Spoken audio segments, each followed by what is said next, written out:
Hello guys, bersama saya lagi dalam Alright Napa Channel. Agak lama saya tidak memberikan perkembangan ya berkaitan dengan penyiasatan terhadap jutawan Tun Daim Zainuddin yang akhirnya dikenakan pendakwaan terhadap mereka kerana dikatakan gagal dalam mengisytiharkan ataupun ya menyembunyikan aset-aset harta-harta mereka. Jadi sahabat semua, hari ini saya ingin memberikan sedikit perkembangan ya, satu tindakan yang agak mengejutkan daripada Daim Zainuddin ini yang dikatakan mengikut jejak langkah tindakan sama seperti apa yang dilakukan oleh isteri beliau. Jadi tanpa membuang masa sahabat semua, saya ingin membacakan kenyataan media ini. Tapi sebelum itu, jangan lupa juga untuk terus support Alright Napa Channel dengan cara tekan butang subscribe, like dan share. So mari kita ikuti berita gempak hari ini. Daim cabar keabsahan undang-undang pendedahan aset. Itu antara perkara yang dilakukannya seperti mana yang dibuat oleh isteri kepada Daim Zainuddin ini. Jadi mari kita ikuti kenyataan media ini. Bekas Menteri Kewangan Daim Zainuddin mengikut langkah isterinya Naimah Abdul Khalid yang mencabar keabsahan peruntukan yang digunakan untuk pertuduhan pendedahan aset terhadap mereka. Peguam Hartawan Perniagaan itu, Rajis Nagarajan, hari ini mengesahkan penfailan permohonan untuk Mahkamah Seksyen Kuala Lumpur merujuk kepada Mahkamah Tinggi isu sama ada Seksyen 36 dalam kurungan 2 Akta ISPRM 2009 bercanggah dengan hak asasi bekas menteri itu. Permohonan itu akan dikemukakan di Mahkamah Seksyen Kuala Lumpur esok, kata peguam itu kepada Malaysia Kini. Daim yang berumur 85 tahun mahu Mahkamah Tinggi menentukan sama ada peruntukan itu melanggar hak perlembagaan daripada dipaksa untuk mengemukakan bukti yang boleh digunakan terhadapnya dan haknya untuk perbicaraan yang adil. Itu antara alasannya yang diberikan oleh siapa ni, Daim Zainuddin terhadap pendakwaan yang dibuat oleh pihak ISPRM. Dia juga memohon perintah penangguhan berhubung kes jenayah pendedahan aset yang belum selesai di hadapan Mahkamah Seksyen sementara menunggu pelupusan permohonan rujukan.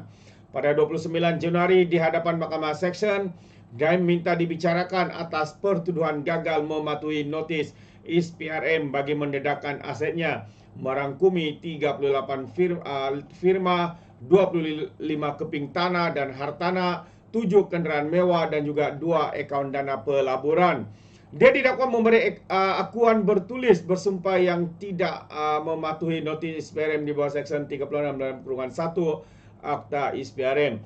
Jadi dia dituduh melakukan kesalahan itu antara 13 hingga 14 Desember tahun lalu. Dia boleh dipenjarakan sehingga 5 tahun dan denda sehingga RM100,000. Hakim Mahkamah Seksyen Azhur Alwi menetapkan ikat jamin sebanyak RM280,000 dengan seorang penjamin. Azhur turut menetapkan 22 Mac ini untuk sebutan semula kes kepada Daim Zainuddin ini, sahabat-sahabat semua. Itu dia satu demi satu perkara mereka lakukan untuk mencabar keputusan yang mana mereka didakwalah mencabar berkaitan dengan hak perlembagaan lah, berkaitan dengan aset lah dan sebagainya, pelbagai sahabat semua yang mereka lakukan. Soalnya sebenarnya adakah perkara ini dilakukan hanya untuk menunjukkan dan juga mahu untuk menangguh kes-kes ini dan sebagainya. Itu antara satu persoalan yang menarik untuk kita fikirkan. Dan sebelum saya akhiri, saya ingin kongsikan satu lagi berita yang menggempakan negara Malaysia, negara kita, sahabat-sahabat semua, menggempakan seluruh rakyat Malaysia berkaitan dengan aman Palestin yang dikatakan menyalahguna kuasa dengan duit-duit kutipan, derma dan sebagainya. Dan hari ini berita buruk buat mereka apabila gagal dapat kebenaran cabar pembekuan 11 akaun mereka. Jadi ini antara berita saya percaya ini berita buruk buat aman Palestin ini. Jadi kalau kita lihat kenyataan media yang sepetik daripada Malaysia Kini menyatakan bahwa Mahkamah Tinggi Kuala Lumpur pagi ini menolak permohonan kebenaran semakan kehakiman Aman Palestin untuk mencabar keputusan SPRM membekukan 11 akaun bank milik kumpulan itu. Ketika dihubungi peguam kumpulan itu, Muhammad Rafiq Rashid Ali mengesahkan bahwa Hakim Amarjid Singh menafikan kebenaran. Aman Palestin pada 31 Januari lalu menfailkan cabaran undang-undang terhadap tindakan SPRM membekukan akaun banknya, dan beberapa lagi entiti pembekuan dibuat setelah Aman Palestin NGO yang ditubuhkan untuk membantu rakyat Palestin didakwa menyalahgunakan wang sumbangan orang ramai. Itu dia sahabat-sahabat semua. Jadi antara perkara yang menarik sebenarnya apabila ya mereka dikatakan salah guna wang sumbangan orang ramai, ataupun senang kita faham adalah salah guna derma yang diberikan atau didermakan oleh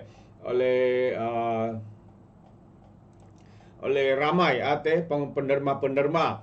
Dan kalau kita lihat sebenarnya kenapa beberapa akaun dibekukan oleh pihak SPRM, mungkin ada di antara yang sudah lupa ya, antara sebab-sebab wang mereka ini dibekukan adalah karena ya apabila disaki Aman Palestin disaki, ini berita ya beberapa bulan yang lalu, Aman Palestin disaki seleweng dana awam RM 70 juta sehingga 41 akaun dibekukan. Itu antara sebab penyebab sebenarnya ya kenapa perkara ini berlaku. Jadi saya ingin kita imbas semula apa yang berlaku.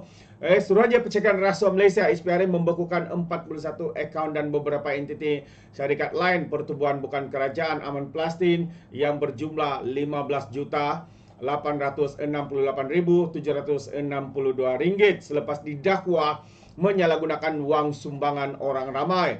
SPRM dalam kenyataan hari ini menjelaskan tindakan itu diambil selepas siasatan terhadap Aman Palestin Berhad ya dijalankan sejak 17 Oktober lalu, yaitu pada tahun 2023. Jadi sebelum ini SPRM turut menggeledah premis Aman Palestin serta memperoleh dokumen berkaitan kewangan dan pengurusan operasi bagi tempoh 5 tahun terdahulu. Siasatan berkenaan dijalankan bagi mendapatkan keterangan berhubung kesalahan mengikut akta Akta SPRM 2009, Akta Pencegahan Pengubahan Wang Haram, Pencegahan Pembiayaan Keganasan dan hasil daripada aktiviti haram, dan juga kanun keseksaan dalam satu kenyataan itu. Jadi SPRM turut merakamkan keterangan beberapa saksi penting dan juga hasil siasatan awal mengenal pasti beberapa isu memberikan penyelewengan dana dianggarkan berjumlah RM 70 juta yang disalurkan bagi tujuan selain daripada objektif penubuhan syarikat berkenaan. Hebat sahabat-sahabat semua. Itu antara sebenarnya awal kes ini disiasat dikatakan karena ya menyalahgunakan ataupun menyeleweng dana awam dan dianggarkan sebanyak RM 70 juta sahabat-sahabat semua. Hari ini mereka cuba untuk